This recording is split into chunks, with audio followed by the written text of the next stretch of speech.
जी जब अपनी लीला पूरी करके वैकुंठ प्रस्थान कर रहे थे, ठाकुर जी की दयालुता का भाव, तो अयोध्या में जितने परिकर हैं सबके लिए विमान आया, लेकिन उस व्यक्ति के लिए विमान नहीं आया जिसने सीता जी पर संदेह किया, संशय किया था। सब लोग विमान में बैठ करके जाने लगे तो श्री हनुमान जी से रघुनाथ जी बोले, अब अयोध्या में कोई रह तो नहीं गया? सब लोग आ गए ना विमान में, सबके लिए अलग अलग विमान आ गए हैं ना? बोले हाँ महाराज जी सबके लिए आ गए। लेकिन तभी रघुनाथ जी को दिखा सरजू जी के किनारे बैठा हुआ एक दीनहीन सा व्यक्ति रुदन कर रहा है। हनुमान ये कौन है, ये क्यों रो रहा है? बोले श्री सीता जी पर संशय करने वाला वही व्यक्ति है, इसके लिए विमान नहीं आया। और ये जिस किसी के भी विमान में इसने चढ़ने का प्रयास किया है तो विमान उड़ा ही नहीं। बोले पहले इसको उतारो तब उड़ेंगे हम, इसके लिए कोई विमान नहीं आया। रघुनाथ जी बोले इधर आओ, क्यों नहीं गए तुम? बोले हमारे लिए विमान ही नहीं आया, जिसके भी विमान में गए उस सब ने हमको उतार दिया। ठाकुर जी बोले ठीक है, तुम हमारे विमान में आ जाओ और हमारे सिंहासन के नीचे छुप के बैठ जाना, किसी को दिखना नहीं। चलो, कितने दयालु ठाकुर जी। उसको अपने सिंहासन के नीचे बिठा करके और ठाकुर जी वैकुंठ ले गए। अब ठाकुर जी का विमान तो उड़ेगा। अब तुम्हारा 33 करोड़ देवता गाजे बाजे बजा रहे हैं, पुष्प वर्षण कर रहे हैं, अयोध्या नगरी से संपूर्ण अयोध्या नगरी वैकुंठ पधार रही है। श्री रघुनाथ जी अपनी लीला पूरी करके पधार रहे हैं।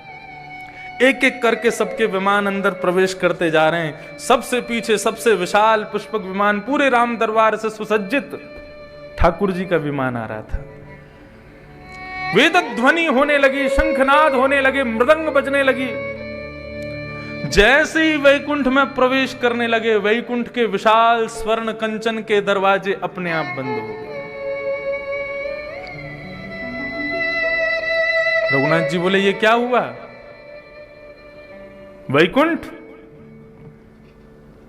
अरे हम आए हैं, स्वागत नहीं करोगे? तुमने दरवाजे क्यों बंद किए? वैकुंठ उपस्थित हो गया। प्रणाम प्रभु, वर्षों बाद आप पधारे हैं, आपका स्वागत है। लेकिन प्रभु आपके रथ में, आपके इस विमान में एक अनधिकारी व्यक्ति बैठा है जिसको वैकुंठ में प्रवेश नहीं मिलेगा। बोले कौन है? बोले आपके सिंहासन के नीचे छुपा बैठा, उसको निकालो वहां से। हनुमान जी उसको निकाल के लाए, बेचारा रुदन कर रहा था। बोले इसको वैकुंठ में स्थान नहीं मिलेगा। क्यों? बोले हमारी आचार्या हैं लक्ष्मी सीता जी, उनकी अवहेलना की है इसने, हम वैकुंठ में स्थान नहीं दे सकते। और वैकुंठ ने मना कर दिया तो भगवान ने उसकी ओर देखा, वो रुदन करने लगा। बोले क्या करूं, कहां जाऊं? बोले वैकुंठ नहीं तो स्वर्ग भेजेंगे हम। ए इंद्र यहां पे आओ, इसको लेके जाओ, स्वर्ग में बिठाओ। इंद्र ने हाथ खड़े कर दिए। बोले महाराज, आचार्य की अवहेलना करने वाला कोई भी क्यों ना हो, स्वर्ग की प्राप्ति, स्वर्ग के नियमानुसार उसको स्वर्ग में प्रवेश नहीं है, आप स्वर्ग नहीं भेज सकते। भगवान ने प्रत्येक स्थान के नियम बना रखे हैं।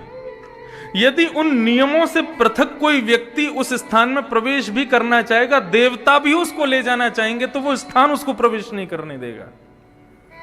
बोले स्वर्ग के सारे टर्म्स एंड लॉज में ऐसे व्यक्ति को प्रवेश वर्ज्य है।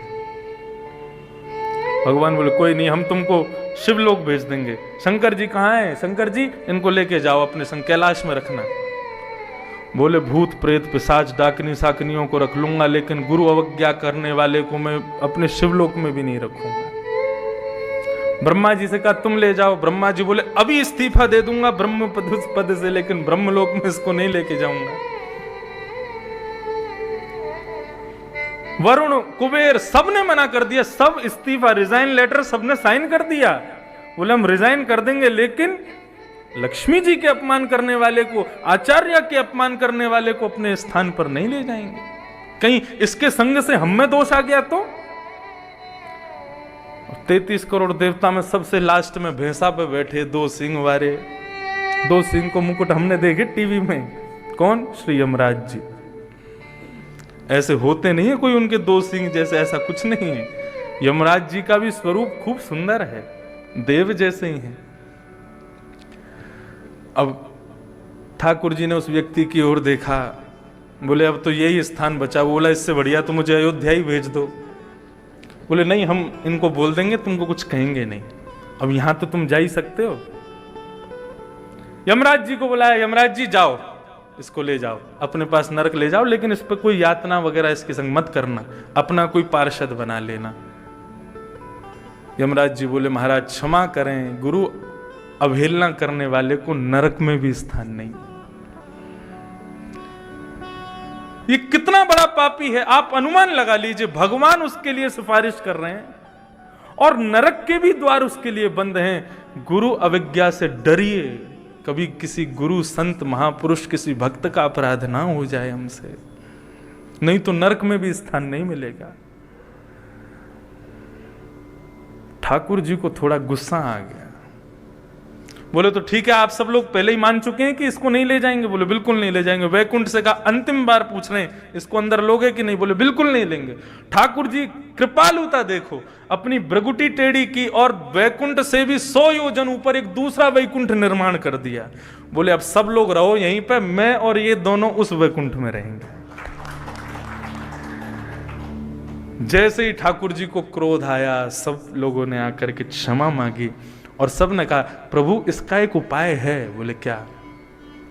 यदि किशोरी जी श्री जगदम्बा सीता जी यदि उसके सर पर अपना वर्द हस्त रख करके उसको क्षमा कर देंगी तो हम इसको स्वीकार कर लेंगे। तभी राम जी की आज्ञा हुई। किशोरी जी अपने स्थान से खड़े होकर के उसके सर पर अपने दोनों वर्द हस्त रख करके उसको क्षमा करती हैं। तब वैकुंठ के द्वार पुनः खुल जाते हैं और ठाकुर जी का विमान प्रवेश करता है। कंबा दयालुम शरणम ब्रजे।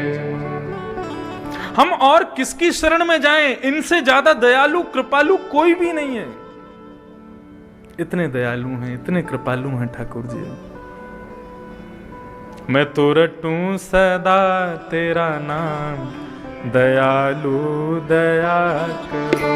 मैं तो रटूं सदा तेरा नाम,